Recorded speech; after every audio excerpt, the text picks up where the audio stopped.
Gente, boa tarde. Obrigada por estarem aqui, num domingo ensolarado, no Rio de Janeiro, enfrentando Bienal. Zum, zum, zum.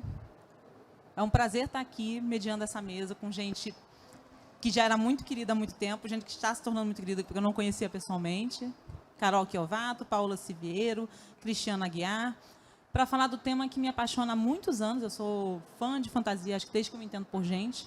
Fã do Fantástico, desde que eu me entendo, não do programa da Globo, também gosto, mas não nesse tipo, não é disso que estamos falando. Então, bem-vindos a uma discussão sobre a realidade. Porque uma escritora muito conhecida de literatura fantástica, de ficção científica, de fantasia, falou que hoje a gente precisa de realistas de uma realidade mais ampla. E é basicamente isso que eu acho que a literatura fantástica faz, né? Então, eu acho que a primeira provocação que eu faço a vocês é: como é que a gente escreve fora do real, no mundo surreal? Porque o mundo que a gente vive parece que nada é impossível. Será que ainda algo é impossível? Primeiro as damas. Isso é golpe baixo. Boa, golpe baixo, Cris. Eu já olhei para ele, vai você primeiro, vai você primeiro. Realmente, às vezes, a realidade parece tirar sarro da ficção, né? Porque você fala, se eu tivesse escrito desse jeito aí, ninguém ia acreditar, todo mundo ia falar que é brincadeira. Mas eu acho que o legal do Fantástico é exatamente isso, né? Extrapolar o que a gente vê na realidade através de metáforas, de coisas muito lúdicas, trazer ali discussões de temas que são muito atuais, muito importantes, né? Para diferentes idades, né? Então dá para a gente adaptar muito através do mágico, do fantástico, da ficção científica. Então é isso, assim, eu acho que é um desafio, concordo com você, é um desafio, porque eu acho que a gente quer também ancorar um pouco na realidade, porque eu acho que parte da experiência das pessoas com Fantástico é conseguir se colocar naquela situação e entender, né, como aquele mundo funciona, como são aquelas regras e enfim, eu acho que é um desafio, mas é um trabalho assim muito legal, assim, uma coisa que eu gosto muito. Eu fico brincando que é um desafio, porque assim, a ficção, ela exige que exista verossimilhança. Às vezes a gente vê umas notícias e a gente fala, meu Deus, se fosse num livro, o pessoal ia falar, isso não aconteceu de verdade, isso não faz sentido. Mas o que eu acho mais interessante para mim, o que me fez escolher o Fantástico, é justamente a quantidade de possibilidades que a gente tem para falar do nosso mundo. Porque tem algumas questões que às vezes não são muito próximas, não são muito dolorosas. E para falar daquilo do modo mimético, né, esse modo que imita a nossa realidade, simulando um mundo real, às vezes a gente fica parecendo que é difícil trabalhar aquilo, que a gente não tem como trabalhar aquilo. Eu acho que o Fantástico ele tem algumas exigências, né, para a gente conseguir se fazer entender, mas ele nos permite dar um afastamento para falar do extremamente contemporâneo, porque a gente não tem afastamento para falar do que a gente está vivendo, mas aí se a gente usa o Fantástico, a gente tem uma ferramenta para trabalhar aquilo. Eu gosto muito do Fantástico enquanto ferramenta para discutir essas coisas. E para falar de questões que não são muito caras, porque tem coisas que saem nos jornais, tem coisas que a gente trabalha, que a gente vê no dia a dia. Por exemplo, o meu outro livro, que não está aqui, eu falei da pandemia, e foi um contexto logo durante a pandemia. Então, assim, às vezes você usar aquilo para funcionar como uma crônica do nosso tempo, o Fantástico, eu acho que ele tem ele nos permite com essa roupagem, enfim. Bom, boa tarde a todo mundo, né? É um prazer estar aqui com Paola, com Carol, com a Ana. Eu sempre tive o sonho de participar da Bienal do Livro do Rio de Janeiro e esse sonho se realiza hoje. Então, acho que também, para nós três, né? Essa é uma alegria, uma emoção muito grande. Eu concordo completamente com o que vocês estão falando e eu sempre falo que a realidade contemporânea, principalmente a realidade política brasileira, ela é uma mistura de dois seriados. Black Mirror por um lado e Zorra Total por outro, né? Eu acho que um pouco, né, a nossa realidade, a gente sente um pouco isso. O que eu quero dizer com isso? Eu quero dizer que o nonsense, em especial o nonsense político, ele está entranhado no DNA do que a gente experimenta hoje como realidade, né? E eu acho que a literatura fantástica é a história secreta da realidade que o realismo não consegue contar. Eu acho que é muito isso, né? Ontem eu estava dando uma entrevista e eu falava também como a literatura fantástica, ela meio que acessa o porão ou o sótão da imaginação social e da imaginação cultural. Então, acho que essa é muito a potência da literatura fantástica como um todo e da literatura fantástica brasileira, nacional, que é muito o que a gente está conversando agora, né? Então, já vou partir para o outro ponto que eu tinha anotado, né? O que é nacional? Porque a gente vem de uma temporada em que nação, nacionalidade, Brasil se tornaram emblemas de certas coisas, né? Que a gente vai ter que começar a desconstruir talvez um pouquinho. Então, o que é escrever o escrever o nacional num mundo que já não tem fronteiras, ou às vezes tem fronteiras demais, que busca ser anti-imperialista, busca acabar com uma aliança colonial, e ao mesmo tempo ainda tem isso tudo carregando? O que é ser nacional no Brasil de 2023? Os colegas olham para minha cara. Eu acho assim, a gente tem que ter alguma noção de que assim, o Brasil é um país grande, um país amplo, um país com muitas realidades. E eu acho que quando a gente vai escrever uma coisa nacional, a gente tem que ter noção de que a gente está escrevendo uma coisa sobre um tipo de realidade, é uma realidade social, uma realidade de gênero, uma realidade de estado, uma realidade de orientação sexual, tipo, são várias realidades ali que estão entranhadas, uma realidade urbana, uma realidade rural. Então, assim, mas eu acredito que a gente tem essa construção de algumas coisas que são comuns, né? Bom, a língua. Somos um país que fala português na América Latina, isso é um caso muito específico. Mas, assim, o fato de ter várias linguagens no Brasil e tem muito trânsito dessas linguagens. Então, eu acho que explorar justamente a riqueza dessa multiplicidade brasileira é uma das características que eu tenho observado, tanto quando eu escrevo, quanto nos meus colegas, a gente entender que essa multiplicidade, como alguns cientistas do século XIX teriam dito que era uma fraqueza, eu, na verdade, sempre entendi isso como a nossa maior força, porque a gente consegue... A história do mundo é a história do Brasil, porque a gente tem ancestralidade em todos os continentes. E eu acho que explorar essa riqueza, poder falar sobre tudo é história do Brasil, porque todo mundo veio para cá, eu acho que em condições muito diferentes, e eu acho que a gente entender essas condições e explorar isso é uma riqueza da nossa literatura e é uma possibilidade que a gente tem como ganhar. Porque a literatura fantástica, a gente bebe muito em fontes anglófonas, se for o pessoal mais antigo, em fontes francófonas, mas com essa riqueza da nossa multiplicidade, a gente consegue ir, eu acho, muito mais longe, com muito mais possibilidades. Eu acho esse tema assim, muito interessante, porque... me toca muito, né? Eu acho que quando eu comecei a escrever fantasia, e acho que é o que a Carol acabou de falar, né? O que foi a nossa formação como leitores de fantasia, né? A gente consumiu muita literatura estrangeira, muita literatura, né, traduzida. Então, a gente bebeu muito dessas fontes. Essas fontes são a nossa, né, muitas vezes a nossa formação, óbvio, né? Vários autores nacionais também, mas assim... O que era massivo de fantasia 10 anos atrás, quando eu comecei a escrever, era muita fantasia estrangeira. Assim, era mais difícil, você não tinha tanta visibilidade de autores nacionais escrevendo fantasia, não era o que você via lá super visível na livraria, enfim, ou do que as pessoas falavam em grupos de discussão, né, sobre fantasia. Então, para mim, foi até um processo de entender. Então, assim, eu comecei escrevendo, me inspirando muito nessas fontes, e é uma coisa que eu curto também, né? Acho que não diminui o amor que eu tenho né, por muitas dessas obras que foram obras que me formaram também como escritora e como leitora. E aí foi um processo de eu desconstruir e de eu enxergar, de eu falar, nossa, existe espaço para a brasilidade dentro da fantasia. Acho que isso foi um processo e agora está num momento muito legal, porque você consegue enxergar essa diversidade também da fantasia nacional como uma fantasia que pode, sim, se passar no Brasil, ou que pode ter brasilidades dentro dela, ou que, né, enfim, muito inspiradas aí nessa grande salada de frutas que é o Brasil, né?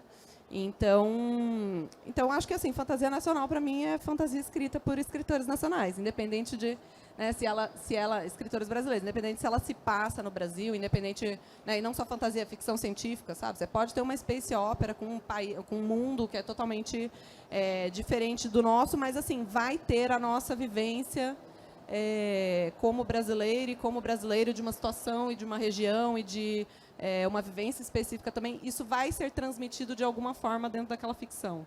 Então acho que essa discussão é interessante também, né, para mim. Não, eu concordo com vocês. Eu acho que a gente, no contexto dessa literatura fantástica nacional, eu acho que a gente já atravessou um limiar em que já não temos tanta ansiedade de marcar com um carimbo a nossa brasilidade, de alguma maneira. Né? Quer dizer, eu não necessariamente preciso, para ser um autor nacional, escrever literatura brasileira, colocar um curupira, por uma obrigação, já que eu sou um escritor brasileiro naquela minha história. Não há nenhum problema de usar um elemento como esse, um personagem como esse, por exemplo. Né? Eu concordo demais com o que a Paola fala, no sentido de que somos escritores brasileiros porque estamos num contexto cultural brasileiro produzindo literaturas, né? Mas, por outro lado, eu também entendo que muitas vezes, como a gente está trabalhando com registros, nos casos de vocês, fantasia e ficção científica, no meu caso, muito mais o horror, por exemplo, em relação ao gótico nordestino, e são registros ou estéticas que têm uma influência de fora muito forte, em especial de língua inglesa, e nós, como autores e autoras, precisamos negociar, não é, de alguma maneira, essa... No meu caso específico do gótico nordestino, eu escrevo pensando elementos que são, digamos, de culturas estrangeiras, mas pensando que eu estou escrevendo numa tradição, e que tradição é essa? A literatura brasileira, a língua portuguesa e ainda mais uma forma de falar a língua portuguesa, que é o meu sotaque nordestino. Né? Então, acho que tem essa... Para o meu livro, o Gótico Nordestino, eu pensei muito nessa perspectiva. Ontem eu estava olhando o Twitter, eu não sei porque eu tenho esse hábito ainda, né, que hoje se chama X, né? Na verdade não é Twitter, é X, né, com aquele ícone que parece um papelzinho amassado, né, quando você abre lá o iPhone. E eu vi uma notícia muito curiosa, porque se conecta com o que a gente está falando. Vocês sabem que agora lá em São Paulo, eu sou de Campina Grande, mas eu moro em São Paulo, né? Lá em São Paulo está acontecendo o The Town, que é como se fosse o Rock in Rio, lá de São Paulo. Até são os mesmos produtores e tal. E eu achei uma notícia muito curiosa, porque no final de semana agora em São Paulo estava chovendo enormemente. E aí saiu uma notícia na Folha de São Paulo, uma manchete que era assim: The Town recusa ajuda do cacique cobra coral e por isso sofre com chuvas. E eu achei isso muito peculiar, porque, claro, isso leva a uma reflexão sobre o que o jornalismo é hoje. O jornalismo, muitas vezes, é um jornalismo clickbait, que vai em uma certa lógica que é talvez alheia ao que a gente entendia como jornalismo, mas é muito engraçado porque isso é o meu ponto aqui.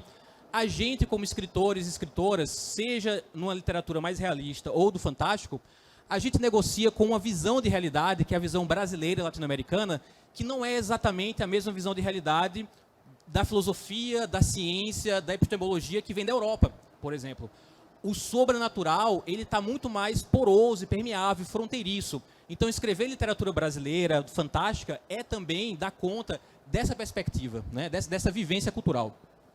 Não cariocas estranham o cacique cobra coral. A gente aqui no Rio está acostumadíssimo, ele em todo o Réveillon presente, garantindo o Réveillon de Copacabana. E parece que funciona, né? Bom mexer com ele.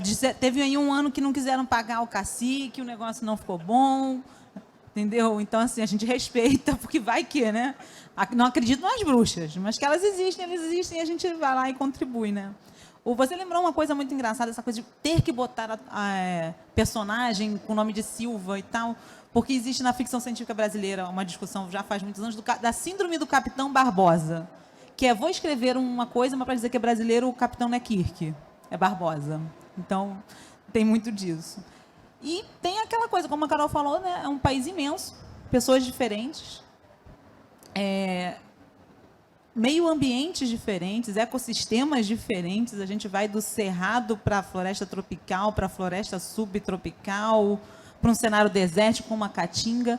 Como é que a gente transforma cenários nacionais, essa nossa diversidade de cenários, em fantástico? Você trabalha bastante isso no seu livro, a Paola também, a Carol já trabalhando com São Paulo, que já é uma coisa surreal por si só, né? Não precisa, eu acho que São Paulo, mais do que o Rio, a cidade já é uma cidade, já é um portal. Mas agora você começa respondendo, tá? Tá bom, ok. Já percebi a sua. Vai jogando. Tá, então eu vou te responder a partir da experiência da escrita do gótico nordestino, né? Então, quando eu estava escrevendo o gótico nordestino, eu estava relendo muitos contos góticos do século XIX. Deu para perceber, Deu para inclusive. perceber, né? Tanto de literatura de língua inglesa, francesa, alemã, quanto também literatura brasileira. A gente tem, na literatura brasileira, uma tradição muito rica e que está sendo redescoberta do conto gótico, do conto de horror. Né? A sugestão, para quem quiser conhecer essa tradição, é uma antologia recém-lançada chamada Tênebra. Foi lançada pela editora Fósforo, organizada pelo Oscar Nestares e pelo Júlio França. Mas, ao mesmo tempo, eu senti a necessidade de, simultaneamente, conciliar a releitura do conto gótico do século XIX, do conto brasileiro gótico, com o romance de 30, o romance nordestino de 30. Então, ao mesmo tempo que eu estava relendo Edgar Allan Poe, por exemplo, ou Álvares de Azevedo, eu estava relendo Raquel de Queiroz, Zé Lins do Rego, Graciliano Ramos. E aí foi desse cruzamento, né? Então, eu sempre digo que, claro, eu coloquei um ultra carimbo identitário no meu livro, né? Que é gótico nordestino, não tem como, grita, né? A coisa identitária grita aqui, a identidade grita aqui, a identidade regional. Mas o Nordeste, no meu livro, e por consequência o Brasil, ele é um ponto de passagem. Ele não é o ponto de chegada. Não me interessa necessariamente fixar agora o que é a nova nordestinidade. Me interessa apresentar uma experiência de Brasil e de cultura que é pelo delírio, pela distorção das sombras. Né? Então foi mais ou menos por aí. E nesse sentido é isso, dialogar com a tradição, seja a tradição estrangeira, que eu amo, ou com a cultura pop, né? Ou mangás de horror, quadrinhos, etc., mas também com um pé firme numa tradição muito rica e poderosa da prosa brasileira, seja ela realista ou não. E no caso gótico nordestino foi o romance 30, sem sombra de dúvidas. Eu acho que, assim, para mim, o Alto da Mágoa Josefa, por exemplo, foi um livro que eu comecei a escrever em 2014. E nessa época estava tendo até uma discussão, você falou do nome, né? Então, ele nasceu de uma discussão sobre nomes. A gente estava comentando, né, num grupo de escritores que seria, né, por que a gente, como autor, tinha tanta dificuldade, às vezes, de colocar um nome super brasileiro e tal dentro de um livro de ficção, porque a gente consumia muita dessa literatura estrangeira, então, sei lá, às vezes era um livro passando em São Paulo e aí os personagens eram todos, olha a Mary ali, o John, não sei o quê, porque é isso que a gente consumia. E aí uma pessoa falou, não, eu acho que dá e tal, mas assim, existe um limite para isso. E aí um autor, num determinado momento, falou, imagina assim, você vai fazer uma fantasia, o que ele quis dizer assim, não dá para misturar tudo, porque você vai fazer uma fantasia no Nordeste com uma personagem chamada Elizabeth, seria estranho, né? Elizabeth na grafia mais estrangeira, ou não, você vai fazer uma fantasia épica e aí tem uma maga chamada Josefa e um cavaleiro chamado Toninho, isso não vai funcionar com os leitores. Eu falei, cara, né, é muito estranho, por que não vai funcionar? E aí eu parei, eu lembro que eu estava em casa, eu escrevi tipo um microconto, assim, um parágrafo, e mandei no grupo, mas assim, daquela forma totalmente despretensiosa, hahaha, olha aqui um parágrafo aqui sobre os trolls do Agreste com a maga Josefa e o cavaleiro Toninho. E aí, quando eu mandei isso, eu acho que foi aquela coisa tão inesperada, assim, foi engraçado no grupo, e as pessoas falaram, por que você não escreve, né? Falei, pô, vou escrever um conto. E aí eu escrevi o conto, e aí o que você trouxe, assim, dos cenários, eu acho que, para mim, uma das grandes coisas, assim, né, que eu adoro fazer enquanto eu estou escrevendo é pesquisa. E, pô, a gente tem um cenário aqui incrível, super vasto, né? Eu sou sudestina, eu sou nascida em Belo Horizonte, cresci no interior de São Paulo. Então, para mim, ali é um processo todo de aprendizagem, de pesquisa, de conversar com pessoas, de ir entender esses cenários que não fazem parte da minha vivência, do meu dia a dia. E aí foi uma experiência, assim, incrível, né? Contei com muita ajuda, mas é isso. Às vezes a gente não digo nem desmerece, mas assim, não enxerga o nosso cenário nesse contexto fantástico, interessante, épico, como a gente está tão acostumado a ver, né, uma coisa tão mais eurocêntrica e tal. Então, eu sou super a favor da gente realmente, né, colocar esse sabor, né, e aí a gente tem vários sabores, né, brasileiros ali dentro dessa fantasia, porque sim, funciona. Eu acho que daí, anos depois, talvez em 2014, era um cenário um pouco diferente do que é agora, que eu sinto que realmente existe uma abertura tanto dos leitores quanto, né, das editoras, do mercado no geral, para consumir esse tipo de literatura insólita, com esse sabor mais regional nosso. E lá atrás, quando esse colega falou, ninguém vai consumir isso, não faz sentido, né? Não é o que as pessoas estão prontas. E agora a gente está no momento em que eu acho que as pessoas estão prontas, sabe? Acho que é muito legal. Se me permite, só uma observação muito breve, que me chama a atenção agora, Paulo, é que é muito frequente para o autor brasileiro, também não sei o que, é que você acha, Ana, disso, mas é muito frequente para o autor brasileiro que se dedica à literatura fantástica, insólita, ouvir frases como essas, assim, isso não vai dar certo. Isso não vende, pode, isso não pode. vende, isso não pode, isso não vai dar certo, isso é brasileiro, escritor brasileiro, escritor brasileiro deve fazer isso, ou isso não é potente ou político, é muito curioso isso, né? E eu acho que a gente está no momento de transição dessas ideias pré-concebidas. Me desculpe, eu queria só marcar. Não, foi ótimo, inclusive, porque eu vou pegar esse gancho do que vocês estavam falando e vou contar uma historinha.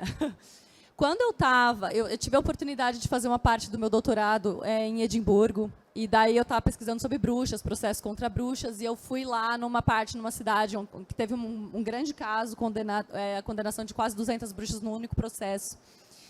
E essa cidade era maravilhosa, ela tinha penhascos, o mar, o chão de pedra. E daí em Edimburgo eu fui no cenário que inspirou o Beco Diagonal. E daí eu olhei, olha só, eu fiquei um pouco chocada, porque eu falei, olha só, está todo mundo escrevendo, quem escreve aqui está escrevendo a partir da experiência. E a gente, muitas vezes, fica tentado a escrever a partir da referência. E foi um momento de choque, assim, porque eu já estava escrevendo com cenários brasileiros, eu já estava terminando, já estava para publicar Porém Bruxa, mas foi um momento de, nossa, eu consigo amar esse penhasco, eu consigo achar ele lindo, mas eu vi ele em filme, eu li ele em livro a minha vida toda, eu já amo, porque ele já faz parte da minha realidade mental. Então, eu pensei, eu comecei a pensar vários tipos de alta fantasia, de terror e tal, em cenário brasileiro, porque, por exemplo, terror, a gente pensa em frio, em árvores decíduas que perdem as folhas no inverno, em névoa. Eu falei, mano, mas pensa num terror numa praia quente, que barata voa. Esse senhor, meu esse senhor Deus. pensou e me deu medo com ela, inclusive. Literalmente pensei isso aqui num dos contos. Pois é, exato. Mas então, mas é o momento de você se desconstruir, porque o nosso imaginário, infelizmente, ele é muito povoado. Aliás, eu gosto das referências anglófonas, mas eu gostaria também de mais referências. Então, a gente lê os brasileiros e continua lendo e relendo, mas a gente, às vezes, não sabe por onde começar. Uma das minhas inspirações para Porém Bruxa foi um autor brasileiro, que é o Eric Novello, que estava também fazendo esse movimento de pensar, poxa, tem magos urbanos que investigam crimes sobrenaturais, mas eu quero fazer uma São Paulo. Ele criou uma São Paulo alternativa, porque ele não queria religiosidade atrapalhando o caminho. Mas eu quis fazer uma São Paulo, São Paulo. E daí, vou para a sua pergunta do cenário brasileiro, porque eu comecei a me fazer perguntas do tipo, esses magos urbanos que investigam crimes sobrenaturais, que tipo de realidade eles vivem numa Nova York, numa Londres? São Paulo, porque assim, cidades grandes, elas têm defeitos muito parecidos. Elas têm qualidades muito parecidas. Mas o paulista... Assim, o negócio da pressa, isso até entrou no Árvore. A pressa paulistana é muito... Nossa, a pressa paulistana. Ela é uma questão muito de classe social, que isso é uma coisa bem clara para São Paulo. É quem mora muito longe do trabalho, porque o trabalho é no centro, ou na parte zona sul, zona oeste, a gente não tem dinheiro para morar lá, porque é caro. Então, a gente mora longe, e é por isso que a gente está com pressa, porque a gente demora 2 horas para atravessar a cidade. Então, jogar essa materialidade do seu dia a dia, de você entrar num ônibus lotado. Aqui o pessoal do Rio também conhece essa realidade, né, do trânsito. Você tem que cruzar o mundo para chegar, e se chover, meu Deus, você vai demorar 4 horas para chegar. Essa realidade, eu acho que ela dá uma materialidade. As pessoas têm chamado em Porém Bruxa São Paulo de personagem também, porque é tão forte. E em O Árvore Inexplicável também, né, tem até o mapa de São Paulo com os cenários do livro no Árvore. Mas justamente por isso, porque eu tinha essa noção, poxa, toda cidade, e a fantasia urbana especificamente, ela trabalha com o invisível dentro do que está exposto. A fantasia urbana é muito sobre descobrir o invisível. Isso vira várias metáforas sociais, né, do invisível que não é invisível de verdade, é invisibilizado. Mas, assim, ela permite, com o fantástico, a gente perceber, nossa, se eu virasse essa esquina e visse alguém que não deveria estar ali, e daí, em vez de eu invisibilizar uma pessoa que a realidade já faz, né, já apaga, você pode colocar um aspecto mágico nisso. O Porém Bruxa foi uma abordagem que eu fiz também de considerar todas as religiosidades brasileiras como verdadeiras e em pé de igualdade. Então, também, o trabalho da minha bruxa é negociar essa realidade, o quanto que pode se interferir ou não. E daí, isso trabalha também essa questão da porosidade que o Cristiano estava falando. Até quando eu estou trabalhando com o fantástico e até quando eu estou trabalhando com a crença das pessoas. Porque eu fiz questão de respeitar todas as crenças ali dentro, tentando fazer elas não se desrespeitarem entre si. Mas, então, assim, é uma questão muito de mediação. Eu acho que esse termo que o Cris usou foi muito feliz, assim, de você construir essa realidade, mas também de deixar essa realidade construir você. Porque a gente tem um imaginário meio dissociado. Eu sonho ainda com o dia em que eu vou entrar numa livraria e todos os expostos mais vendidos vão ser, sei lá, 80% brasileiro em vez de traduzido. Tenho fé que a gente vai chegar lá. Só em relação a essa questão do sol que a Carol pegou, né, sobre esses estereótipos que a gente constrói sobre a relação entre o nacional e a literatura. Ano passado, quando eu estava no processo de divulgação maior do gótico nordestino, nossa, eu cansei de ouvir uma mesma pergunta quando eu era entrevistado para jornal, revista, ou até mesmo em eventos, que era assim, caramba, Cristiano, mas como é que é gótico nordestino se, por exemplo, em Recife, onde você morou, faz sol? E eu ficava assim, nossa, mas pô, peraí. Assim, então eu me identifico muito com o que você falou agora, né, em relação a isso, filho. Dá vontade de falar, mas pô, um gótico vem de Godo e também não tinha Godo lá com Lovecraft, então qual o problema de ter sol, né? Enfim. Mas pensando nas cidades, pensando nos cenários, a gente vai colocar seres. Vocês colocam pessoas, eu coloco bichinhos que falam, é mais legal. Desculpa aí. Mas a gente vai habitar esses lugares, vai povoar esses lugares. E, como a Carol falou, né, a gente não vai pegar quem já é invisível e continuar deixando invisível. A gente vai tentar dar voz a pessoas que não seriam vistas. No caso, a Paola coloca uma personagem que, dentro do cenário dela, já sofre preconceito. Né? Não sofre agora porque ela não existiria na nossa realidade menos ampla, ela não existe. Mas lá existe. Você também trabalha com personagens que estão, às vezes, às margens. Né? Crianças que não... Né? Aquele conto das crianças é horrível. Sério, Cristiano, sério. Ninguém me avisou que o livro dele era de terror. Falaram, é fantástico, Ana. Ninguém me avisou que era de terror. Eu fiquei lendo, meu Deus, eu tô com medo. Eu adoro terror, mas eu tenho medo. Né? Ninguém me avisou. Então, de onde a gente tira essas pessoas que não existem? No caso, né, das pessoas que são bruxas, são meio demônias, são bichos que falam. Você trapaceou nessa, você meio que, né? No caso gótico nordestino, é bem interessante você falar isso, porque eu trabalho com esses personagens que às vezes estão à margem do poder da história, né, e por isso que eu uso muito crianças, né, eu escrevo muito sobre crianças, e vejo o meu muito naturalmente, mas eu escrevo também, por exemplo, tem um conto que é Ana e seus insetos, que está no livro, que é a história de um personagem. Ela é uma mulher de meia idade que está deprimida no casamento e ela começa a ver insetos invadindo o apartamento dela. E aí, no fim, eu não vou dar spoiler, mas tem um elemento de horror corporal. Enfim, que o conto termina um pouco nessa coisa meio pesada, de coisas saindo do corpo dela, né? E, por exemplo, ela é uma mulher padrão, branca, enfim, da elite de Pernambuco, mas, ao mesmo tempo, ela está numa relação de poder com o marido em que ela está à margem, né? Então, isso me interessa. Então, esses personagens me interessam bastante, que estão nas margens ou em posições secundárias das relações de poder, sejam sociais ou das relações afetivas de família.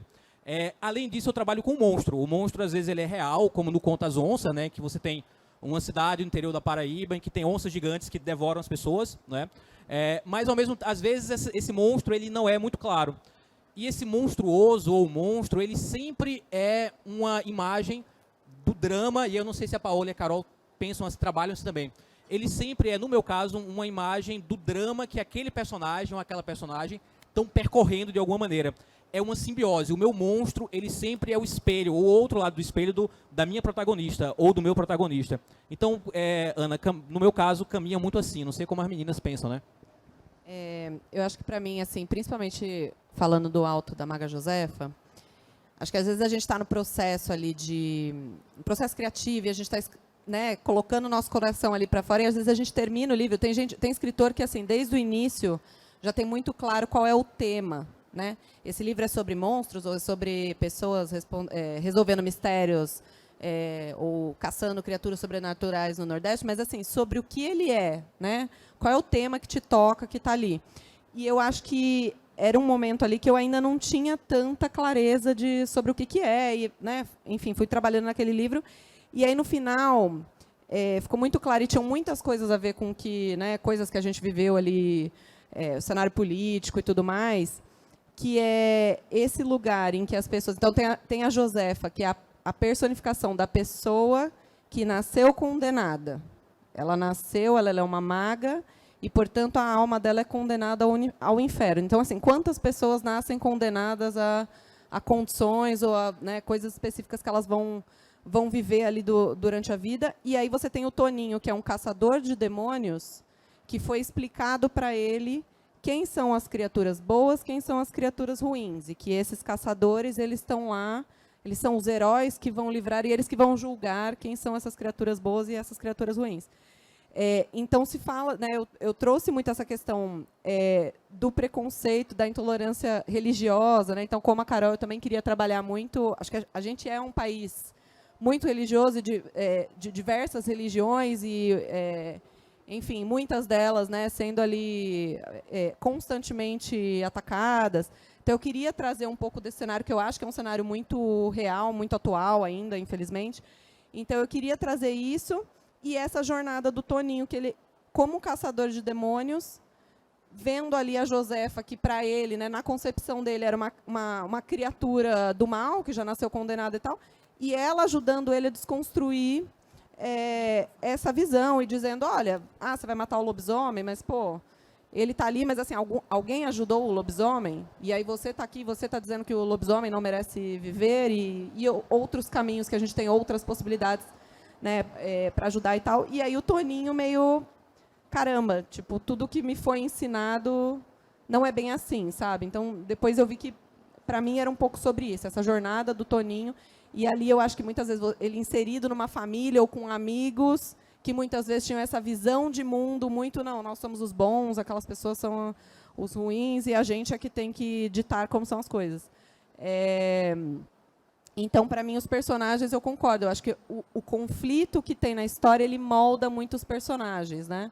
Eles estão predestinados a viver aquela história específica por causa das características deles, né? Uma coisa molda muito a outra. E aí eu trouxe muitas criaturas fantásticas que têm a ver com o Brasil, mas outras que não têm, que são muito, né, do nosso imaginário ali, de todas as fontes que a gente sempre bebeu, muito nessa... de uma forma despretensiosa, pensar assim, aqui tudo é verdade. Aqui nesse livro, tipo, o que me jogou aqui, chupacabra, sim, golem, sim, vampiro, sim, vieram lá de Portugal, o primeiro foi o Manuel Dentes de Mel, entendeu? Então, eu trouxe muito nesse... Como que a gente traz para esse cenário coisas que estão ali no nosso imaginário, vindos de várias fontes diversas. Trabalhar personagem é legal. No caso do Porém Bruxa, eu parto de uma bruxa, é uma bruxa detetive. Isso, para mim, tem uma inspiração muito grande no fato... Eu pesquisei bruxas, né, a figura da bruxa enquanto estereótipo do feminino transgressor. Uma coisa que me chamava muita atenção nos discursos de panfletos históricos que contam caso de julgamento, de réis por bruxaria, e no caso de tratados que falam sobre bruxaria, sempre chama muito a atenção o quanto a bruxa é o narrado. A gente não tem acesso à voz dela, se não filtrada pelo que homens escreveram que ela disse. E justamente quem sabia escrever, quem poderia registrar aquilo. No caso, eu trabalho com Inglaterra, então não é a Inquisição o grande vilão da história, é a justiça comum, a justiça do nosso dia a dia, que mudou muito, né? Enfim, e daí... a primeira coisa que eu decidi é que ia ser um narrador em primeira pessoa, porque a partir do momento que a bruxa é narradora, ela está narrando a si mesma, ela pode oferecer uma visão muito grande. Então, Questões de Sexualidade não é um livro que trabalha muito isso, mas elas permeiam as discussões, porque boa parte dos crimes de bruxaria, eles estão associados de algum modo ou outro com sexualidade, fertilidade, infertilidade, com parto, enfim, tem a ver com reprodução humana, tem a ver com... Tem várias coisas, enfim, mas essa é uma coisa que aparece bastante. Então, eu queria trabalhar isso do modo menos moralista, de um modo assim mais tentando não demonizar a sexualidade feminina, principalmente. Isso é uma questão que, assim, do jeito que eu estou falando, assim, eu não trabalho muito, mas eu mostro a minha protagonista em várias situações da vida, assim, a experiência de ser uma mulher na rua. Isso é uma coisa que também me guiou no sentido de, assim, vários magos urbanos, são em livros no ar, se passam à noite, fumando numa viela escura. Aí eu vou pôr uma mulher em São Paulo à noite. Não. Mesmo ela sendo uma bruxa e tal. Então, assim, eu tentei pegar a bruxa como monstro. Ela é uma figura monstruosa, mas ela é uma figura que foi também monstrificada. Às vezes por ela mesma, né? A gente tem acesso a alguns depoimentos em que a bruxa se diz bruxa, que é uma forma de poder e de ser ouvida numa sociedade que não vai ouvi-las, porque, no caso da Escócia, especificamente, a mulher não podia nem ser ré sozinha num processo. Ela não é, tipo, competente para ser ré, senão em processo de bruxaria ou processo de matar o marido. Então, assim, eu fui trabalhando nessa via que o professor Davi Roa chama de a humanização do monstro. O monstro, a partir do momento que ele narra a si mesmo, ele não é monstro, ele é uma pessoa com uma realidade. E no caso da Isis, ela caminha bem pela sociedade, por várias partes da sociedade, ela tem uma essência meio de privilégio, né? Porque ela está ali dentro de uma sociedade que ela passeia bem, mas assim, ela está andando na rua e uma coisa que às vezes comenta, ela recebe cantadas. E assim, faz parte da experiência feminina, algumas pessoas ficam incomodadas com a quantidade de vezes que acontece. E eu falo, é de propósito. Às vezes você está lá pensando numa coisa genial, nossa, eu vou escrever isso na minha tese, daí aparece um cara e fala um negócio desse. Então, tipo, você perde a ideia no meio do caminho. Mas também, outra coisa que eu direcionei todas as outras personagens foi que eu queria que os amigos dela, fossem os consultores, fossem também a parte da família estendida. Porque é muito comum grandes protagonistas serem aquele herói fragmentário, esse herói pós-guerra, assim, fragmentário, antissujeito, individualista e tal. E dentro de uma cultura anglófona também é muito comum essa pessoa ser muito individual e muito para dentro de si mesma. Eu não acho que isso funciona no Brasil, a gente é um povo muito mais coletivo, eu sinto, a gente não se isola. Se a nossa família, por algum motivo, quis nos isolar, por evitar que nós fôssemos quem somos, a gente vai ter uma família, mas vai ser uma família escolhida. Então, isso é uma coisa que eu quis trabalhar aqui. Então, assim, eu trabalho muito, e no Árvore eu fiz o mesmo processo. Daí eu não parto do ponto, eu parto de vista de uma pessoa aparentemente comum, que entra em contato com o incomum. Mas o que eu quis construir aí, eu foco muito mais na parte das relações humanas, e daí eu deixo para o fantástico explicitar o nível da relação humana, porque eu gosto do conflito, eu gosto da aventura, eu gosto da luta contra o mal, talvez, o que quer que seja isso, mas o que mais me interessa é a forma como as pessoas se aproximam e se reconhecem ao enfrentar esse mal. Então, a questão do conflito, ela é uma questão que, tipo, por mais importante que seja para uma história, ela, para mim, é secundária, porque eu gosto justamente de trabalhar essas relações humanas. E no caso das minhas fantasias urbanas, como que a cidade e todas essas coisas que a cidade atira contra a gente fazem essas relações humanas acontecerem. É isso. Eu acho muito interessante, se me permite, Ana, o que você apontou agora, que é esse foco da criação de contar as histórias que parte sempre das relações humanas dos personagens. Eu achei isso incrível e eu me identifico muito. Porque eu nem sempre gosto de uma narrativa fantástica, seja fantasia, ficção científica, horror, ou outras vertentes, em que o sobrenatural ele é uma alegoria muito evidente, assim, nossa, aqui é o Bolsonaro, aqui que o autor tá zoando, ou coisa assim, ou isso daqui é um estereótipo racial, que geralmente é racista mesmo, né, quando a gente vai ver. O fantástico, eu acho que ele é mais produtivo, pelo menos para mim como leitor e como criador, quando ele nasce dentro do universo, dentro das lógicas do universo que a gente cria, e dentro das relações humanas estabelecidas pelos personagens, comentando de dentro as relações humanas. E é evidente que aí essas imagens do fantástico, elas vão ecoar o mundo social, porque a gente não está escrevendo fora do mundo social, né? Todo o discurso está ali e está num contexto social. Então, acho que eu sinto esse teu trabalho, sinto muito no trabalho de Paola também, né? E eu acho que isso é uma identificação entre a gente, assim. Sim. É engraçado que o Fábulas só falar um pouquinho, né? Desculpa aí. Eu fiquei matutando e pensando, poxa, se no teu processo, Ana, rola isso também, assim. Sim, né? é engraçado que uma vez, a segunda edição do Fábulas, na primeira edição, um leitor veio me dizer, mas seus bichos são muito humanos. Eu falei, a intenção é essa. A intenção é você ver um homem morcego taciturno, que não sabe se relacionar com a filha, porque vê nela a mulher que ele foi culpado pela morte e tal. É justamente essa a intenção. É você ter o espelho do humano no monstro. Porque justamente o conflito no Fábulas Ferais é contra os humanos, né? Eu pego uma cidade de monstros. Na verdade, ninguém vê. Eu falo que é uma cidade de animais, todo mundo, animais, não são monstros. São minotauros, são homens morcegos. Se você vê isso no meio da rua, você sai correndo e chama a polícia. E, né, então eu inverto. Ao invés de serem os humanos atacando os malvados bichinhos, os malvados monstrões, são os bichinhos indefesos tentando se proteger, que é justamente para a gente ver o reverso, né? Como é viver numa cidade em estado de sítio. E é engraçado você falar isso, porque se a gente está trabalhando com os códigos do Fantástico, e eu sinto que tanto você, Carol, quanto Paola falaram isso também. A gente está trabalhando no Fantástico e tem muitas regras pré-definidas, que inclusive nossos leitores e leitoras esperam. Na fantasia épica vai ter sempre aquele mapa, né? E é legal que Carol brinca com isso, colocando o mapa da cidade. Eu não lembro se é do metrô ou é da cidade. É o mapa de São Paulo. É o mapa de São Paulo mesmo. Então eu acho que um caminho muito produtivo é esse, que é entender as regras do jogo, elas compõem o nosso campo como Mas a gente vai lá e ó. Exatamente, dá a voltinha no parafuso lá e busca outro. A continuação do Fábulas Ferais se chama Atlas Agiográfico. Muito massa, legal. É justamente isso. O Fábulas são várias fábulazinhas, só que não tem moral. Porque fábula tem que ter moral, então essas não têm moral nenhuma. Só um aviso, gente. Vocês devem estar doidos para participar, para fazer perguntas. Para questão de tempo e organização, a gente vai pegar os papeizinhos com as perguntas de vocês para a gente fazer no final, tá bom? Então, vamos aproveitar essa mudança, já que eu falei do Fábulas e tudo. Vamos falar um pouquinho do processo de escrita de formato, porque são 3 livros, 4 até contando com Fábulas, que eles se desenvolvem de formas diferentes no formato mesmo, né? O Cristiano está trabalhando com contos meio que temáticos, a Paola está com um romance, no caso da Josefa, que eu ainda não consegui ler o Lenda, desculpa, né? Tempo. Mas no caso da Josefa, é quase uma série episódica, né? Que é um pouquinho o processo do Fábulas Ferais, mas no Fábulas Ferais você não tem um protagonista só. Você tem vários, e a história se passa o espaço é o protagonista.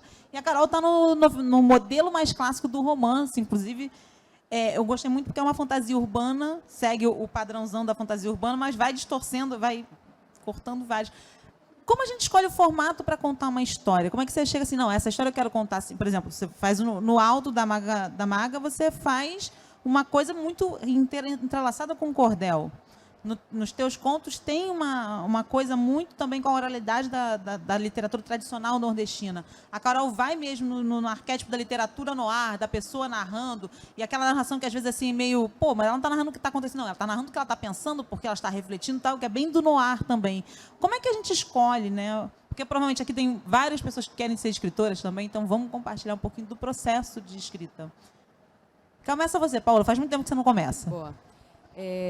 Eu acho que... Tá saindo, né?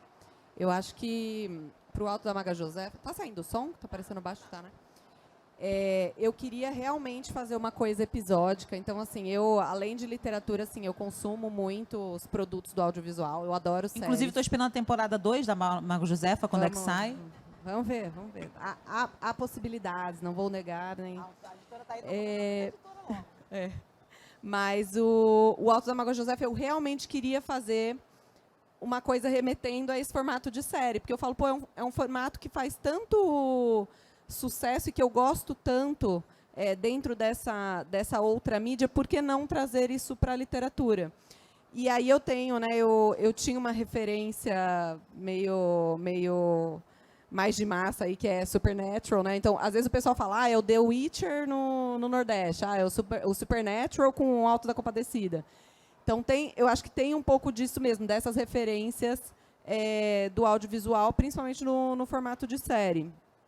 E para mim foi muito legal, porque eu pude pensar, eu pude ampliar essa questão das criaturas, dos monstros, do mistério, de trazer cenários diferentes. Então, como são episódios, cada cenário ali, cada cidade, né, cada episódio se passando numa cidade, num cenário diferente, com personagens diferentes. Então, assim, o Toninho, a Josefa e a Véia, que também é uma personagem muito importante, passeando ali nesses episódios, mas trazendo também outras figuras e outras personagens que também eram super interessantes.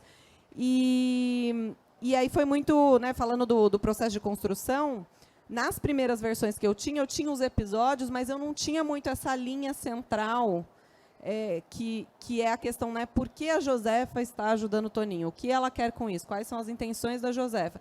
Isso foi uma coisa que eu trouxe depois. Então, assim, eu terminei o livro e falei, falta algo. Falta alguma coisa, né, uma cola ali entre todos esses episódios. E foi uma coisa que surgiu meio que naturalmente. Então, essa questão do tema que eu comentei muitas vezes você tem alguma coisa ali dentro que você está colocando para fora e está escrevendo, e mais no final que você enxerga e que fica mais claro sobre o que é esse livro, né? O que eu quero trazer ali, que tema que me toca, que eu quero colocar aqui para fora. Então, meio que foi esse processo, sabe? O monstro da vez é uma coisa mais eu fácil. achei mais Scooby-Doo do Agreste do que o It no Ótima Sertão. referência também, ótima referência. Boa, Pela dose de humor, né? Vou usar. Porque tem muito humor. Então, é mais Scooby-Doo do Agreste, para mim. Sim, nossa, ótimo. Então, eu acho que para mim foi esse assim, o processo. Escolher ali os monstros da vez e depois unificar, né? Colocar uma cola ali, unindo tudo. Então, processos diferentes. O caso do Porém Bruxa foi assim, eu vou escrever um romance policial, eu decidi que os casos iam se entrelaçar, eu taquei lá um post-it, uma série de post-its, cada um de uma cor, falando, esse é o caso 1, caso 2, caso 3, a vida dela por baixo. E falei, agora eu vou pôr a ordem disso daqui, eu quero que eles se entrelacem. E todos os temas que eu quis trabalhar, então a questão de ataque a terreiros de Umbanda e Candomblé, o caso da violência policial, o caso de violências contra a mulher, tudo isso foi aparecendo. A forma como eu criei o caso. Sumiu a mãe de um menininho, ele foi denunciar para a delegada, que é a delegacia da mulher, a delegada foi pedir ajuda para a amiga dela, que é uma bruxa. E daí vai essa bruxa, lógico que eu vou ajudar, embora não pudesse. E daí, assim, o fato de eu ter escolhido que a Isis é mulher e que a Isis está no Brasil, num contexto paulista, assim, é uma cidade com grandes diferenças sociais, eu acho que isso, por si só, e pensar sobre as últimas consequências disso, me fez... todos os revertérios em relação à fantasia urbana e o noir que vocês estão falando, vem dessa escolha. E de eu ter me atido a essa escolha até o fim. No caso do Árvore, foi uma brincadeirinha que eu fiz, que eu queria contar uma história de uma pessoa descobrindo o sobrenatural. E tem sempre quando a gente vai ler uma história assim, tem sempre um momento da negação, um momento de, nossa, o que será que está acontecendo aqui? E eu falei, mano, mas isso é muito chato. Só que eu quero que a pessoa acredite naquilo que está rolando. Então, o que eu fiz? Eu usei o modelo que a gente chama fantástico todoroviano, que na teoria é o seguinte, é quando paira a dúvida para sempre. Isso é fantástico ou isso tem uma explicação racional? Se a história termina em dúvida, é o que o Todorov definiu como fantástico estrito sensu. Aí eu peguei isso e fiz uma brincadeirinha. A parte 1 do livro, ela segue esse modelo. Porque a protagonista, ela entra em contato com o fantástico, ela não sabe se ela está delirando, bem modelo século XIX, assim, ela não sabe se ela está delirando, se ela está sonhando, se ela está vendo alguma coisa mesmo, que é um truque da luz que ela não sabe explicar. E eu usei isso para trabalhar um pouco a questão de saúde mental, porque eu pensei em contexto. Se a gente não acredita em coisas sobrenaturais, a gente vê uma coisa sobrenatural, como a gente vai lidar com isso? O primeiro impulso dela é achar que ela está doente. E daí depois, o livro 2, a parte 2 do livro, do Árvore Inexplicável, porque é um volume só, tá? Mas é dividido em 3 partes. Ela entrando em contato com esse sobrenatural, vendo que... Eu não vou falar o que é, porque realmente a descoberta é a experiência. E daí a parte 3 é as consequências disso, porque, afinal de contas, o que está oculto e que não se revela está assim por um motivo. Então, é ela lidando com as consequências disso. Então, toda a construção que eu fiz ali, de novo, é o que a gente estava falando, saindo do micro e indo para o macro, porque daí, no caso do Árvore, a minha escolha, eu comecei a escrever ele antes da pandemia, eu terminei durante a pandemia, e o fato de ter entrado a pandemia mudou um pouco a forma como eu pensei, porque eu queria que tivesse algumas cenas de perseguição no livro. Só que uma perseguição em São Paulo, quando a personagem consegue escapar no meio da multidão do metrô, numa baldeação às 6 da tarde, é uma coisa. A multidão durante a pandemia desapareceu. Então, como que essa pessoa escapa? Né? Então, assim, foi uma... eu estou rindo agora, mas foi um momento muito tenso para mim, porque eu sou uma pessoa que sempre falou muito mal de estar naquela situação de... Eu pego uma linha de transporte que, se eu tiro um pé do chão, eu não ponho de volta. Eu tô por mais umas 5 estações. Eu não estou nem brincando. Então eu ficava com muita raiva dessa multidão. Para os cariocas é mais ou menos o BRT em momento de rush. Eu já peguei a linha vermelha nesse período, eu sei que a comparação é perfeita. É isso aí. E durante a pandemia, eu tive que sair poucas vezes, felizmente eu já estava trabalhando em casa, mas essa multidão tinha sumido. E isso era horrível.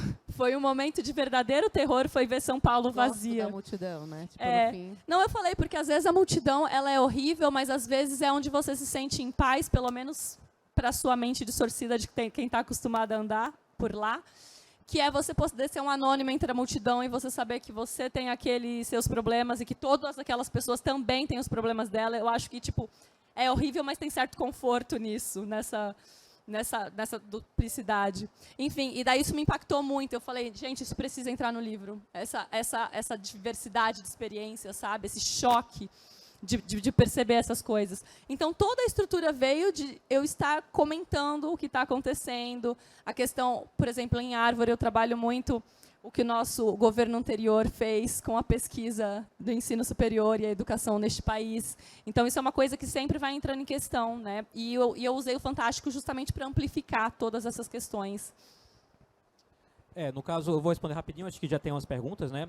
No caso, o Gótico Nordestino, ele não é um romance, né? Ao contrário dos livros da Paola e da Carol. É um livro de contos, são 9 contos, porque o conto é o gênero que eu tenho mais escrito ao longo dos anos, né? Mas não é o conto mais fácil. Eu gostaria de deixar essa ressalva. Exatamente. Eu fui contista por muitos anos e as pessoas acham, escrever conto é mais...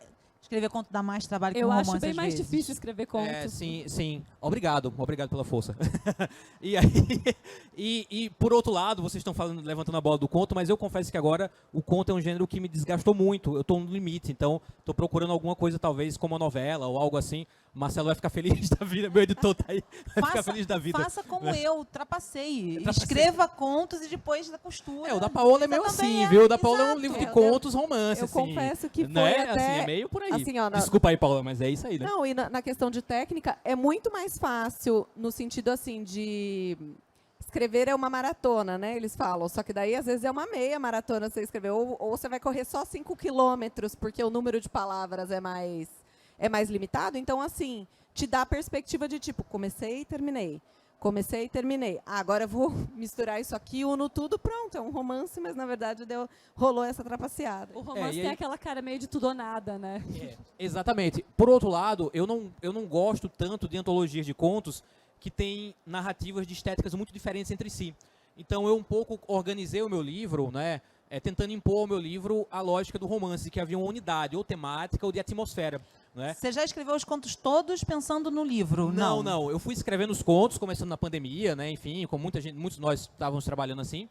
E, na verdade, eu tinha um conjunto de contos, e aí, em algum momento, eu mostrei para minha agente, a Mariana Teixeira Soares, e ela falou, olha, Cristiano, nesse livro aqui tem 2 livros. Tem esses contos meio góticos e tem esses outros contos que eu até chamava contos ensolarados, assim, os contos do dia. Tinha os contos do dia e tinha os contos da noite. E eu já sentia que eu queria ir mais para o caminho trevoso. E aí, quando eu ouvi a Mariana falando, Cristiano, eu acho que aqui é legal. Eu cortei essa outra parte, que é o livro do dia, tá na gaveta, não sei se um dia eu vou publicar ou não, realmente não sei. Coitado de Marcelo. E aí eu fui desenvolver, né? Então, por que o nome é Gótico Nordestino? Porque eu queria justamente um título que desse uma unidade, como sociológica, ou de um romance, ou de uma série. Tipo Penny Dreadful, Black Mirror, né? Então, foi por aí. Então, eu vou aproveitar que tem umas perguntas aqui que vão se relacionar com as que eu já tinha feito, então já vou emendar para a gente começar. Infelizmente, daqui a pouco a gente tem que terminar, não é legal. Se eu pudesse, eu ficava aqui conversando com vocês até dia 10, mas não vai rolar. Né? Nós temos vidas reais para voltar, infelizmente. Né? Mas assim, eu adoro conto mesmo, eu estou falando sério. Às vezes a gente fala para o escritor iniciante começar por contos e parece que a gente está diminuindo. Não, é justamente a perspectiva que a Paula falou. O conto dá uma noção de que você um dia vai terminar mais rápido. O romance, ele tem, na classificação americana, são 60 mil palavras. Nossa, parece uma meta absurda. Mas um conto de 3 mil já não é tão absurdo, né? Então dá para o escritor iniciante ter uma... Não vai ficar bom? Provavelmente não. Nem o primeiro, nem o segundo, nem o terceiro. Talvez o 10º comece a dar uma melhorada. Mas é assim mesmo, né? É vencer pelo cansaço. Eu ia perguntar para vocês sobre influências. E recebi algumas perguntas aqui sobre influências, né? A Liel e a Thalita Vex perguntaram, além da fantasia inglesa e americana, vocês se inspiram em outras culturas e suas literaturas? Podem recomendar? E o O Miguel pergunta também se a gente tenta incorporar os mitos e a cultura brasileira nas histórias, quais as influências dos mitos e da cultura brasileira nas nossas histórias. Então, rapidinho, vou falar que, assim, no Fábulas Ferais eu pego mitos e lendas de várias outras... No universo do Atlas do Fábulas Ferais, eu vou pegando coisas orientais.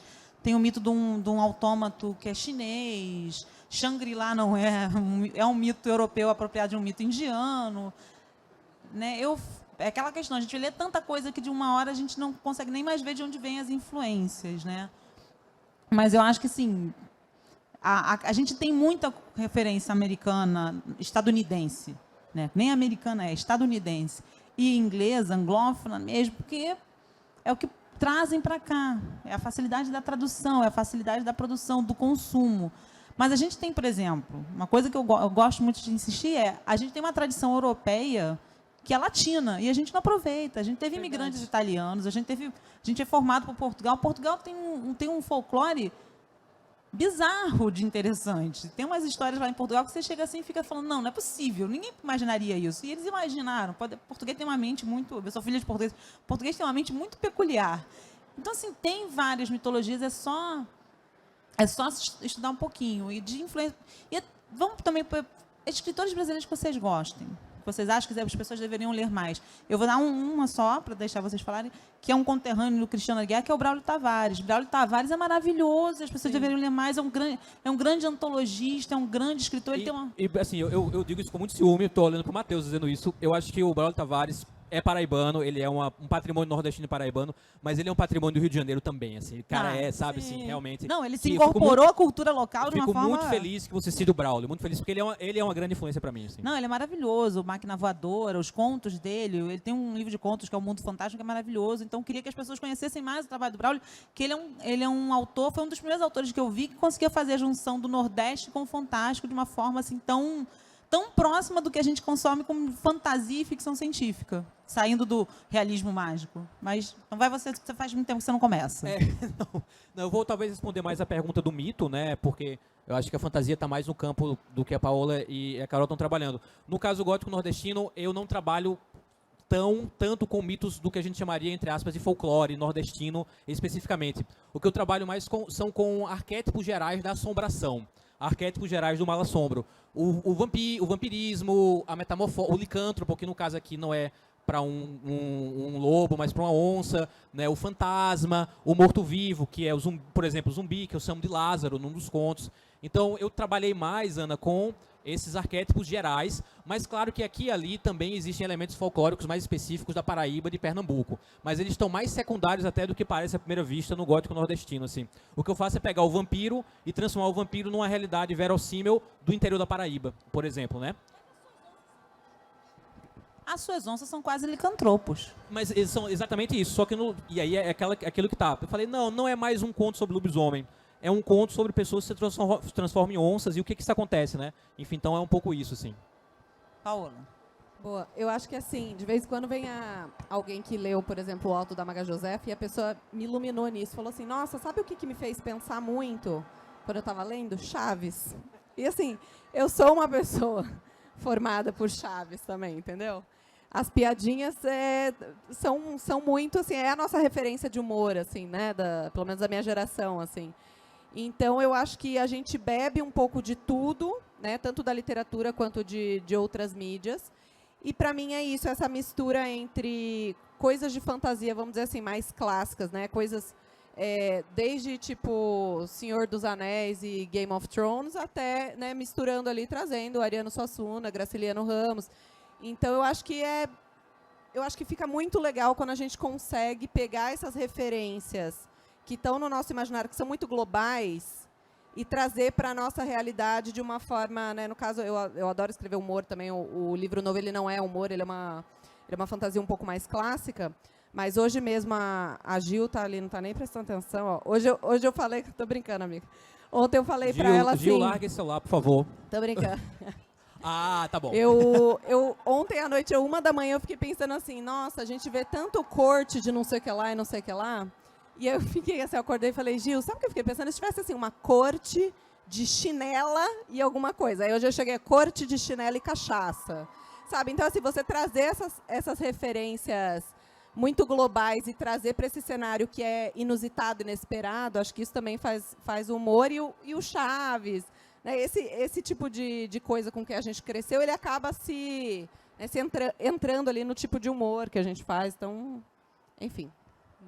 Na questão das mitologias e religiosidades, ou eu vou chamar tudo de mitologia, ou eu vou chamar tudo de religião. Eu nunca chamo, tipo, separado. Um é mitologia, outro é religião. Então, eu trabalho com religiosidades afro-brasileiras, indígeno-brasileiras e cristãs.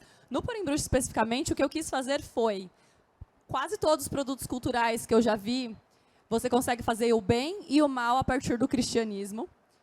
Mas o mal é a partir de alguma religião afro-americana, tipo voodoo, a santeria e tal. Eu falei, não, vai ser o contrário no meu livro. O bem vai sair daqui e daí o mal vai sair de outro lugar. Porque eu só queria ter essa perspectiva diferente, assim. Ou então, assim, um feitiço super do mal, causado, destruiu tudo. Aí foi feito por uma feiticeira indígena.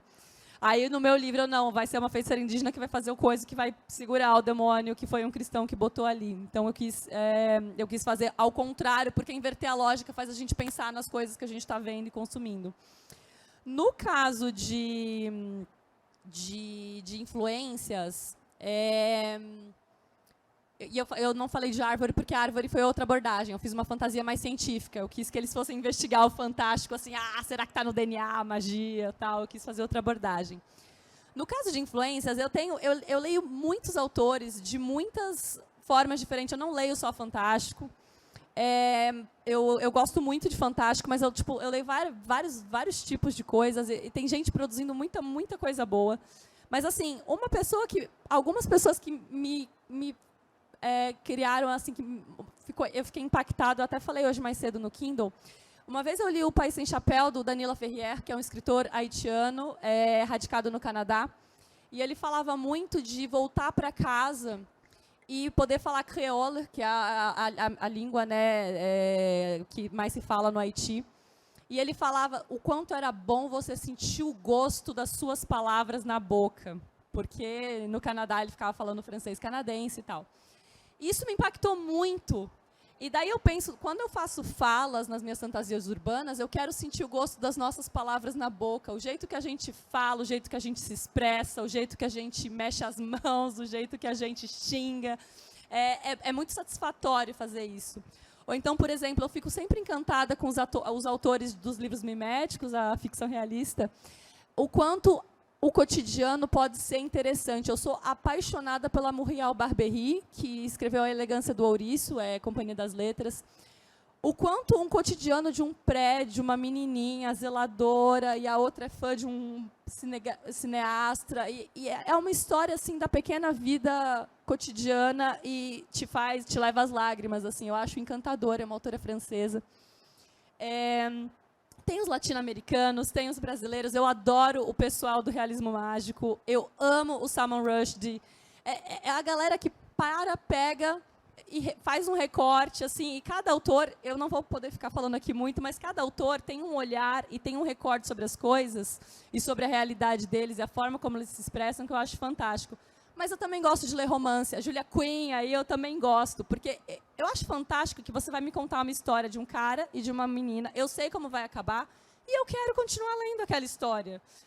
Eu acho formidável, eu quero saber o que vai acontecer e eu leio com prazer. E ela faz uma família de 7 irmãos e você vai comprar o livro dos 7 irmãos, ainda vai quero comprar ver o casamento casando, e ainda vai pro da rainha e ela te leva e você vai e compra. Você sabe que é um golpe, que é um esquema de pirâmide, mas você está caindo feliz da vida no esquema da pirâmide. Exato. Então, assim, eu gosto dessas múltiplas referências porque eu acho que cada autor olha para uma coisa e foca numa coisa e trabalha naquilo, e as pessoas vão fazendo isso bem. Eu quero ver as pessoas fazendo isso bem, isso me satisfaz muito. Em relação a autores brasileiros, tem muita gente que faz esse movimento parecido com o meu. Eu não vou indicar os meus colegas de mesa, embora recomende fortemente, mas eu gosto muito do trabalho do Felipe Castilho, porque ele também tem esse olhar de fazer múltiplas brasilidades em fantasia, alta fantasia, fantasia urbana infantil, fantasia horror cósmico adulto. Ele vai para muitos lugares, eu gosto muito do trabalho dele. Eu gosto muito do trabalho do Samir Machado de Machado, tanto a ficção histórica quanto a mais contemporânea, assim. Eu gosto muito do trabalho da Fernanda Castro, é uma autora espetacular, acabou de publicar o livro, colega da minha editora, Mariposa Vermelha, mas os outros livros dela são maravilhosos também. O primeiro dela que eu li é o Lágrimas de Carne, que saiu em e-book Kindle, e assim, é um espetáculo aquele livro. Então, assim, e são pessoas que elas vão tendo uns olhares. Eu posso falar horas e horas, então eu vou parar por aqui. Mas a gente não tem horas e horas, Pois Carol, é, desculpa então eu aí. vou parar por aqui. Não Ô, temos, Ana. eu gostaria que Ô, tivéssemos. Ana, rapidinho. Eu vou juntar duas... Ana, desculpa. rapidinho. Não, eu queria só reforçar também, eu acho que, não falei das indicações, mas reforçar o Mariposa Vermelha, que é um livro que eu amo também, que da Fernanda Castro, que acabou de sair pela Suma. E o livro também do Ian Fraser, já que a gente está falando de brasilidades também, que é o A Vida e as Mortes de Severino Olho de Dendê, que tem na Intrínseca. Então, muita coisa boa, insólita brasileira nesse momento O disponível. insólito brasileiro sempre foi muito forte, o fantástico e tal. Talvez nunca tivesse tido o destaque que merece. Ou assim, como a Juliana aqui está falando, que ela... Sou escritora e meu trabalho com literatura fantástica me defronto muito com um lugar relegado ao fantástico como infantil. Né? Como colocar a amplitude do público leitor ao apresentar a literatura fantástica? E como trabalhar esse resgate do lúdico infantil em nós para permitir encarar a suposta realidade? Tem isso também, né? O fantástico sempre foi muito relegado ao infantil, ao Monteiro Lobato, que, graças a Deus, está sendo citado só pela primeira vez nesta mesa, né? E espero que seja a única. Tadinho do Lobato. Ele tinha seus defeitos, muitos. Nossa, não, tadinho não. Mas, enfim... Bom, ele já morreu faz tempo, então a gente pode... Pois ficar. ele fez coisas legais. Não superam seus erros, mas ele fez umas coisas legais. Eu não consigo lembrar de nenhum. A campanha Editora Nacional. Pronto, lembrei. Mas, assim, uma primeira coisa que eu vou falar sobre essa questão do infantil... O Saci é legal. O Saci é Negócio legal. assim. Ele fez um trabalho de resgate, pronto. Tá. Vamos parar de falar dele. Né? Mas, assim... Gente, já se falou demais. Esse problema, já se falou demais de Monteiro Lobato. E se criticou de menos, eu acho. Mas, voltando ao assunto... Não tem problema nenhum em ser infantil e lúdico, tá? Se a pessoa falar, mas é infantil, você manda aquele grande F para a pessoa, fada-se, entendeu? E é infantil. E Dani, tá, e não é. E você não vai convencer a pessoa que não é. Então, continua escrevendo, continua fazendo seu trabalho, traz o lúdico sim, vai pelo lúdico sim. Eu trabalho com bichinho, gente. Sério, tem uma lontra. Ela é fofinha, não tô nem aí. Eu só queria comentar que no infantil tem, por exemplo, fora o Felipe Castilho, o Jean Anotto escreve um infantil e ele é um autor espetacular de fantástico que não subestima a inteligência do autor infantil dele. Eu sou apaixonada por tudo que ele escreve. Faz piada que criança gosta, piada Exato. de violência, inclusive. Inclusive. Mas assim, sem nunca subestimar a inteligência do leitor, o que é muito legal. Uma coisa que me chama a atenção desse debate é que eu acho que essa visão preconceituosa de que se eu trabalho com a imaginação, isso é infantil, logo é imaturo. Eu acho que isso é muito mais uma coisa do outro lado do balcão, onde eu estou também, que é o lado da crítica e dos professores de literatura, e menos dos leitores e leitoras. O leitor tá dando... Exato. O mesmo palavrão está na minha cabeça, na sua. Mas sabe uma coisa que é sobre isso? O Porém Bruxa, eu nunca vendi ele como infanto-juvenil, nem como juvenil, nem como YA, até porque as personagens têm tipo 30 anos. E daí, muita gente foi por conta própria falar que era infanto-juvenil. E eu falei, gente, de onde é isso? E daí uma amiga minha falou assim, Carol, você é mulher. Quando a autora é mulher, as pessoas pressupõem, Ou e é escreve romance, fantástico, ou é romance, pressupõe ou é... que seja infanto-juvenil. E veja bem, o meu livro eu acho que ele é amigável para um público ali a partir do ensino médio e tal, só que assim, ele não foi direcionado, porque justamente aí tem a questão do público. Não é um demérito, mas às vezes é o direcionamento, porque peguei alguns adolescentes que falaram, nossa, eu adorei o seu livro, apesar das personagens serem velhas. Não gostei disso. Meu Deus, estou em crise agora. Não, Zé. Eu amei. Mas também eu tenho outra abordagem também. Eu falo que a gente está cooptando os nossos amigos, por exemplo, eu adorei o livro do Daniel Galera, O Deus das Avencas, porque 2 das 3 novelas são de ficção científica. Então eu falei, o pessoal que sempre escreveu literatura mais realista também está vindo para o lado ficção científica da força. Então, Ana Paula Maia mesmo, ela escreve uma coisa que é super realista, mas tem um quê de absurdo. Então... Muito horror, né, na Ana Paula Maia. Exato. Paola, dá um breve comentário sobre isso, que a gente infelizmente vai ter que encerrar. Mas a gente vai estar pela Bienal, gente. Vocês podem vir conversar com a gente, tá? Vamos. Não, então, super sucinto aqui. Eu acho que essa questão que vocês trouxeram, assim, muitas vezes quando a gente pensa no folclore brasileiro, a gente consumiu, eu acho que diferente de outras mitologias de outros lugares, a gente sempre jogou, acho que até por esse outro nome que a gente não vai ficar renomeando, muito pro infantil, mas eu acho que, assim, hoje eu sinto que já existe tanta fantasia adulta. Então, até por... E adulto, assim, né? Tem toda a questão do hot também, dos temas que são tratados, de personagens mais, né, mais velhos, aí na flor da idade dos 30, 40 anos. Então, assim, eu não sinto muito isso. Eu sinto que quando alguém pega um livro meu, pergunta ao público, e aí o que eu sempre tento trazer é, olha, o Aldamaga Josefa, a leitora mais jovem que eu tenho notícia é 8 anos, e a leitora mais velha que eu tenho notícia é 80 anos. Então, eu acho que, assim, às vezes você trazer essas respostas de quem lê, ou de temas que você trata, também ajuda, né, de falar de metáforas ou temas importantes que você está tratando de forma lúdica, eu acho que ajuda a posicionar melhor aquele livro também. Gente, então, infelizmente, vamos ter que encerrar o bate-papo. A gente vai estar aqui disponível para dar autógrafos, tirar fotos, dúvidas, conversar, dar marcador. Agradecer imensamente a curadoria da Bienal, do Café Literário, pelo convite, por proporcionar esse bate-papo. Palmas para a curadoria, por favor. Eles trabalham muito, é muito difícil. Mediar é difícil fazer a curadoria, então. Agradecer a vocês, foi maravilhoso, muito obrigada.